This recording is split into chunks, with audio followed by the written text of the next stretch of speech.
Hey Wolfpack, and welcome back. I hope you enjoyed yesterday's stories. Today, we're reading I Suffer from Terrible Migraines. My Uncle Wants to Drill a Hole into My Head, written by Wings of Darkness. Now, before we start, here's a fun fact. Hallucinogenic mushrooms actually help people with chronic migraines. So, with that said, whether you're sitting around a campfire, on the night shift, or even laying in bed, let my voice soothe your nightmares.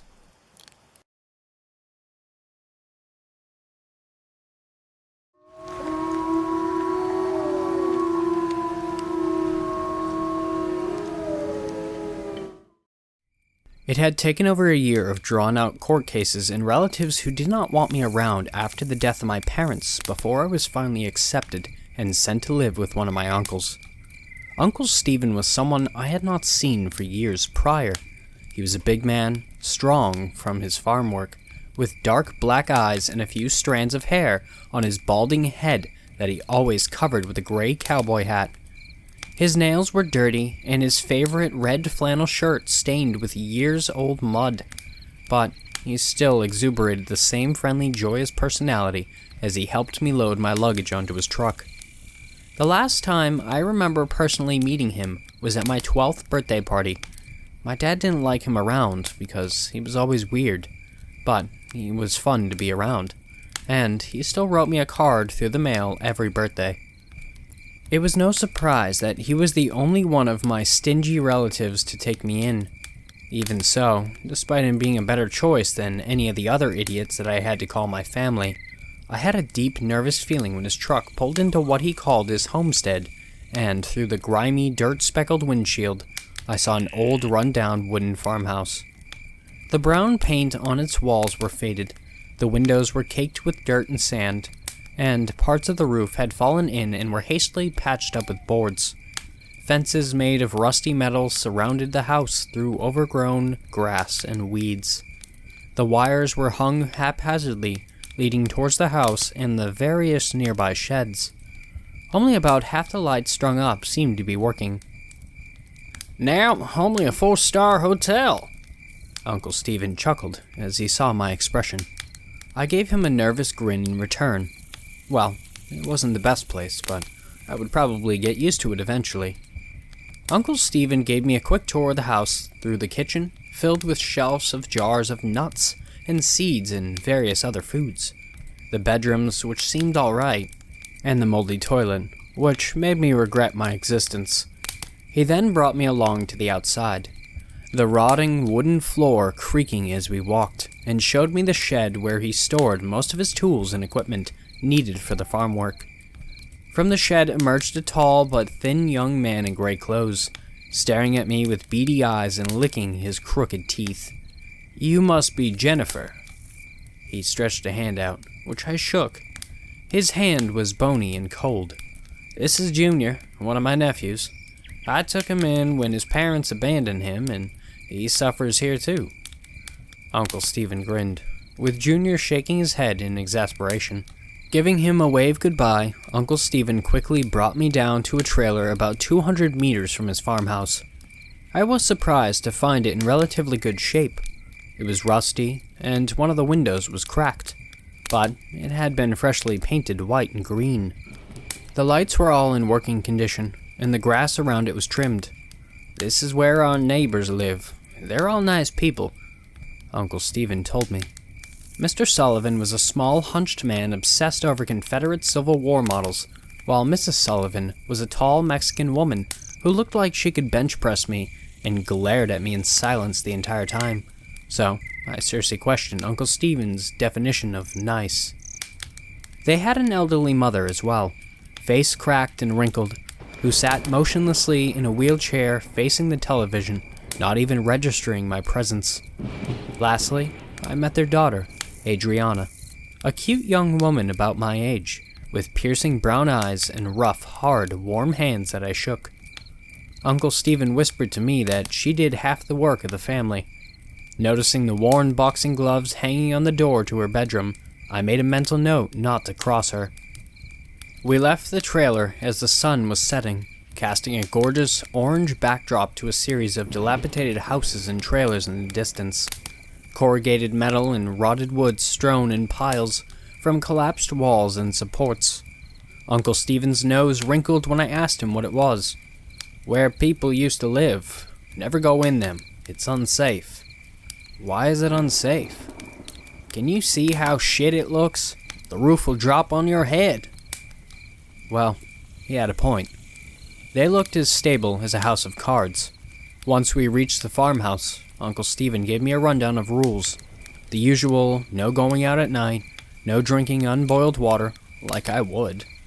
No television at the times he wanted to watch them, and a curfew. But then, he pointed to the set of rusty padlocked basement doors at the side of the house. No going in there. Ever. He warned. Got some corpses in there, Uncle Stephen? I raised an eyebrow. Yes, yours if you go down there. He ran a finger across his neck. I laughed and nodded to his demand. Sure, everyone needs to keep secrets. It took me a few months to really adapt to a more rural life, but it really wasn't too bad. I wasn't doing well at school anyway, not really my thing. Life here was simple. The internet connection was annoying, but still functional. Work was hard. I mostly did whatever Uncle Stephen wanted, but thankfully, he was right, and Adriana and him both did a large portion of what was to be done, leaving me for a lot freer than I was when I was studying for college. Dinner around the bumpy metal table with Uncle Stephen and Junior was filled with jokes and jabs from the former at everything under the sun, from politics to sports to us, and strange little comments about government cover-ups from the latter. Sometimes, we would all watch the error-frequent television together if there was something interesting on. Junior liked the History Channel a lot. If there was one issue, it was the new environment that didn't help with my migraines like I'd hoped it would. Every week or so, I would wake up with a terrible, pulsing pain on the left side of my head. It took all I could not to scream as I hid from the light and hammered away at the side that hurt in futile efforts to release the pain. My arm would get numb from the effects of the headache, and I would just curl up into a tortured ball on my bed, blanket thrown over my head, praying it would stop. Gosh, it made me want to bash my head open, or drill a hole in it, just to stop the pain, honestly. Due to the mornings I spent curled up in bed, Uncle Stephen had assumed I wasn't a morning person, and would prod me about it. Finally, one day when we were in the tool shed, I had had enough, and asked him if I could go to the nearby town to get some aspirin. When I mentioned it was for my migraines, his jovial face suddenly darkened as he slowly turned towards me. Jennifer, we take headaches very seriously here. They're not just nerve pain, he said, staring a little too closely at a pair of garden shears on the wall for my liking. I mean, it's just pain, I tried to reason. No, look, it's not that simple. When you get these headaches, it's this brain bug that has crawled into your skull. He walked closer to me, fists clenched and eyes staring unblinking.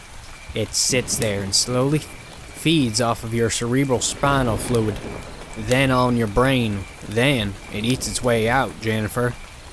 Come on, Uncle Stephen. Have brain bugs caused all headaches? Not every. Some. Fine. If they cause some headaches, we would have known by now with all the tech hospitals have, I pointed out. Do you go get an MRI every time you have a headache? Well, crap. That was a good point. He sighed. And I know about medicine.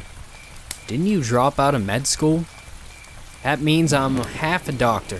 I need to show you something. A little grin crawled back on his face from the joke, and he walked out of the shed, beckoning me to follow.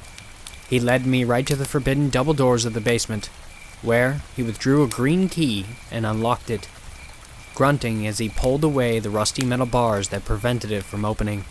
He had to get Mrs. Sullivan to help him pull the stuck doors open, which she did with surprising ease, causing a spray of brown dust in the air.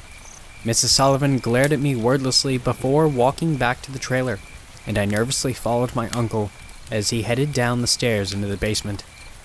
The basement air was stale, and a layer of dust had settled over the bare concrete and wooden floor and the table. Within here lay several old medical jars containing a gray, ashy powder. The light on the ceiling flickered on and off intermittently, so my uncle just switched it off and grabbed a flashlight from one of the shelves after blowing the dust off it. He led me to the far end of the basement, both of our boots causing echoes in the silence. More shelves littered with dusty but unopened packages for surgical gloves, masks, sterilization kits, and the like. Bizarre, but nothing that I saw that would make me banned from entry. Then, we reached the far wall, and I screamed. I don't usually scream, but the sight of the illuminated shelves with a dozen human skulls placed neatly on them was enough for that. Their faces were destroyed, as if a bullet had shot them from the back and exploded out the front, with deformed, misshapen bone rising out, surrounding an epicenter around their eyes or forehead. But of course, there was no entry wound on the back. Victims of brain bugs. They lived in those houses, now abandoned. All got migraines the lot, complained incessantly, and then it got them and killed them. I tried to help them, to treat them. I prayed to God for strength and precision, but it wasn't enough and they passed. I tried to get it out of their heads in time. His hands were shaking, and his breathing was getting much heavier. I leaned in closer, observing the deformed skulls. Something was wrong. They all had at least one hole in the top of their skulls. What's with that hole? I jabbed my finger towards it. I had to make one to try to get the brain bug out, Jennifer, he said, almost nonchalantly. You made a hole in their heads while they were alive? I gasped. It's called trepanation. People survived it all the time. I just had to do a rush job version in an emergency like this. He tapped his head with a finger, looking directly at the top of my head, pressing my fingernails directly into my palm in an attempt to steel my nerves. I tried to find a counter-argument. I've had migraines before this for most of my life. Sure, and then it got you when you came here. Did you drink any unboiled water? Well, no, I said. At least I didn't remember doing it. It could just be a regular headache. Tell me if it continues, and I'll do an early operation if it does. You mean you'll cut a hole in my skull? I said. He only gave me an affirming nod. Okay, this was getting ridiculous. How could he, a med student, believe things like this? And drilling a hole into my head? I started to get unnerved by the prospect of what really caused the deaths of those poor skulls on the shelf beside me. But Uncle Stephen really wasn't the kind of guy who would kill someone. He seemed sane, and he was friendly to everyone. Why would a killer be like this? And how did the skulls erupt from inside? Those thoughts plagued my mind as I stepped outside, with Uncle Stephen giving me a reassuring smile as he closed the doors behind me and locked it back up. The next few weeks, I was forced to keep my migraines a secret. Without meds, the pain was unbelievable. A vice-like squeeze on my temples, vision blurring, the feeling of stabbing agony in my skull, all sent me crawling under my bed. There was a figurine of Jesus hanging up on the wall, and I prayed to him for it to stop. No time to be an atheist with migraines. Let your mercy save young Jennifer from having to endure the brain bug, and if she does have to, give me strength to do what's right for everyone one more time, he would say among other things. I headed up the stairs back to my bedroom, tiptoeing up the creaky stairs. Then, I paused. The thought of suddenly waking up in the middle of the night to find Uncle Stephen drilling a hole into my head flashed into every facet of my mind. No, I should talk to someone about this. But who? Junior seemed like the exact kind of person to advocate for this. At least, I could go for a walk to clear my head. The one thing I found absolutely stunning about living out in the middle of nowhere was the stars. Millions of gems and jewels dotted across the night sky, the breathtaking clouds of the Milky Way cutting through the sky. As I walked down to the worn dirt road, I noticed the silhouette of Adriana walking out from the trailer, a flashlight in her hands and a roll of cloth in her other. She walked a distance down the dusty road before she noticed me and beckoned me over before unrolling the cloth onto the grass beside it and laying down. I walked up to her and glancing down. "Good night for stargazing," she pointed up. "Come, lie down with me." I could feel my cheeks getting a little hot as I lay down on the cloth beside her, staring up into the sky. Adriana reached out, pointing out the stars to me, naming them, drawing out constellations that I struggled to spot. We talked, and thankfully my migraine was fading away by this time, rather than flaring up. That would certainly have ruined the mood, but Adriana, she seemed reasonable, out of everyone that was there. "Adriana, what do you think migraines are? I'm just asking." I turned my head over to look at her. My heart sank as her expression dropped and she stared right into my eyes. "Jennifer, do you have one right now?" No, not at all," I hurriedly lied. "You have to be careful with the brain bugs. That's why Abuelita can't move," she said. That didn't fit with what I saw with the skulls. Her grandmother's face hadn't exploded, evidently. Adriana must have misinterpreted my internal confusion as disbelief, because she climbed to her feet and stretched her hand down.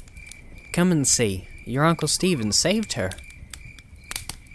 I took her hand and she pulled me back up. She picked up the cloth and together we trudged back to the trailer, motioning for me to be silent. She pulled the door open and flicked the flashlight on. The trailer's lights were all off, and I could hear Mr. Sullivan's disproportionately loud snores through the thin walls. We walked to the main sofa where Adriana shone the light onto her grandmother, who was lying down asleep on it. Sure enough, her face seemed fine. "She was going to be killed by the brain bug, but your uncle intervened and pulled the bug out from her head, saving her life.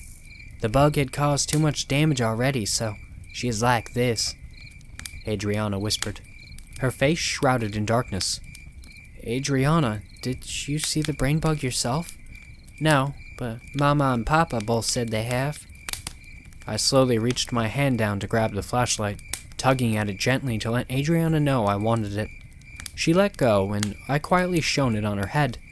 White hair covered it in bushy tufts, and all seemed normal. But there it was, a circular bald spot on a part of her scalp. No way Uncle Stephen actually stabbed a hole in her skull. My finger moved in quickly and lightly prodded the bald spot. For a split second, I felt the nauseating feeling of the skin depressing with no bone underneath. Adriana's constricting grasp clenched around my arm. She wasn't happy. "Adriana," I whispered, "there's a hole in her head, to her brain." "That's how he got it out. He helped her," she insisted. I breathed in deep in exasperation and horror. This was too much to handle tonight. I passed the flashlight back to her and carefully stepped my way out of the trailer and back down the dirt route. Adriana watched me from the trailer door for a while before she shut it. Over the next few days, I spotted the Sullivans and Uncle Stephen whispering to each other behind the shed a lot. It was just a week later when I felt the dull pains starting in my head, accompanied by the foreboding feeling of pain in my shoulders and neck. Always a sign of a disastrously bad migraine. Okay, maybe this time it won't be that bad. I just need to go eat breakfast. That would make me feel a lot better right now. After washing up, I headed down to the stairs to the dining table, where Uncle Stephen and Junior were having a discussion. "Look who's up late again." Uncle Stephen laughed. "Any longer, and I would have given your breakfast to Junior."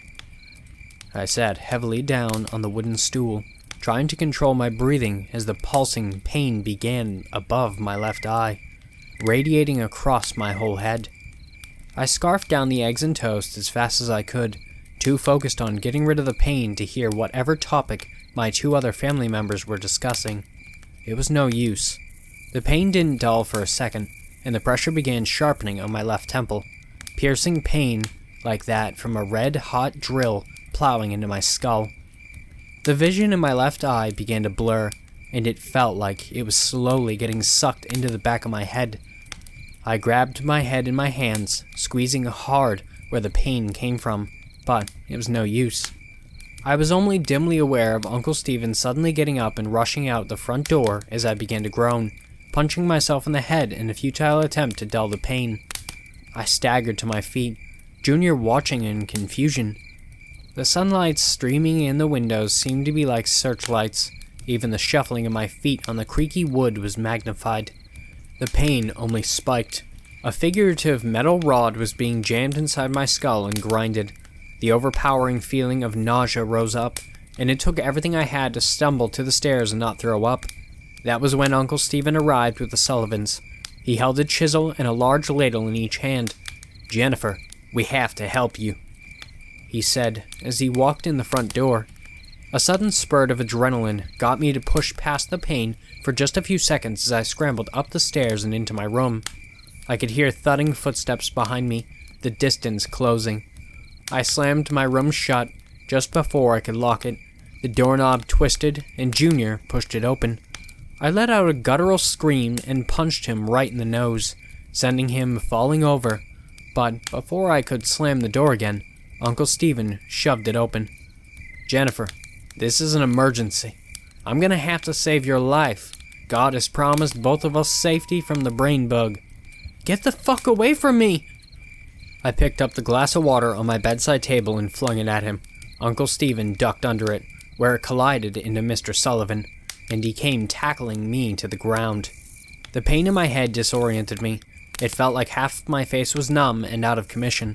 Soon, they came to pin my limbs down, with Junior and Adriana holding my arms down as Uncle Stephen got behind me and put my head on his leg. "The Lord will heed my prayers, Jennifer. You'll be safe soon." Before I could yell anything out once more, he placed the chisel at the top of my skull and slammed it in. Piercing torment erupted from my tearing scalp as he began pushing the chisel further in. I screamed at the top of my lungs, shaking and squirming at every opportunity. "Adriana, stop him! He's killing me!" But she only held me down harder, squeezing my left hand and staring into my face with a determined expression. "This is for your own good. This is for your own good. We're helping you get better. We're just helping you get better," she repeated. The shooting pain of a migraine only worsened with every motion of the chisel, cracking into my head. Then he would scoop skull fragments out with his ladle and go again. Warm, sticky blood poured out from my ripped scalp, flowing down the left side of my face. I fought and kicked, and they held through every movement. "I know it hurts a lot, but we're helping you, Jennifer. Stop being so aggressive." Uncle Stephen smiled down at me, his tone like he was chiding a naughty kid.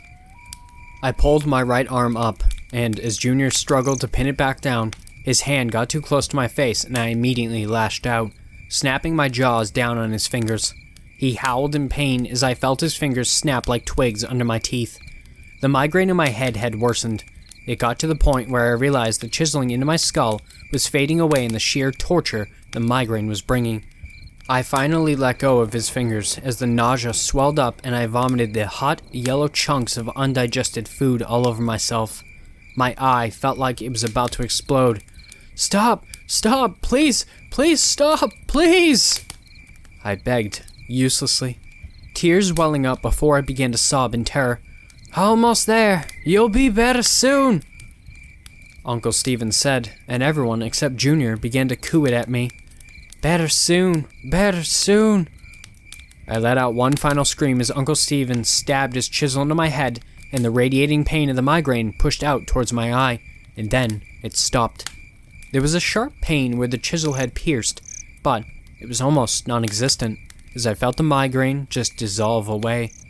Before my very eyes, I watched as Uncle Stephen lowered in front of me a pink, fat worm, slick with fluids, bits of my brain in its jaws. "See? You're safe now."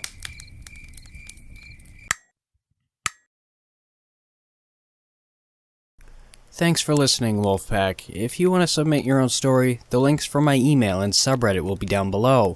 I've also created a Discord, so if you want to join that, the link will be in the description down below as well. Don't forget to like, share, and subscribe, And with that said, have beautiful nightmares, and I will see you next time.